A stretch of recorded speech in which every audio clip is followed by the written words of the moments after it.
Hello, I'm Dr. Anthony Gore and I'm a GP in Sheffield. It's great to start with some good news during these difficult times, and not having to self-isolate is a great way to carry on living as normal. Being double jabbed is more important than ever, as it's the only way to keep our freedoms and avoid the disruptions that self-isolation brings to your work and social lives. There are some rules that we still need to follow. That means self-isolation still needs to happen in certain situations. But if there was ever a reason to be fully vaccinated, the chance to keep our freedoms and share our lives with other people in person should be it. And being double jabbed is therefore much more important than it ever was. In Sheffield, we need more people under the age of 50 to get their second vaccination. If you're under the age of 50, you're far more likely to be socially active and out and about, so it's very vital that you get your second dose.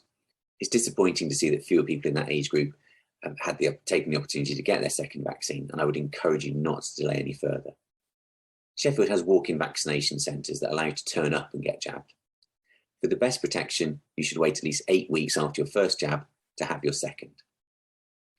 Because you're still at risk of being infected if you come into contact with a person who's tested positive for coronavirus, it's still in your best interest to take other precautions, such as wearing a face covering in enclosed spaces and limited contact with other people, especially with anyone who's clinically extremely vulnerable.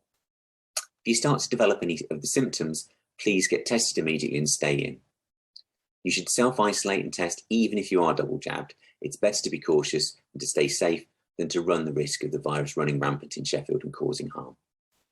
If you don't have symptoms but have been identified as a close contact of a positive coronavirus case, then instead of self-isolating, those who are double jabbed or under 18 are now advised to get a free polymerase chain reaction PCR swab test as soon as it's possible, and if it's negative, can avoid self-isolation.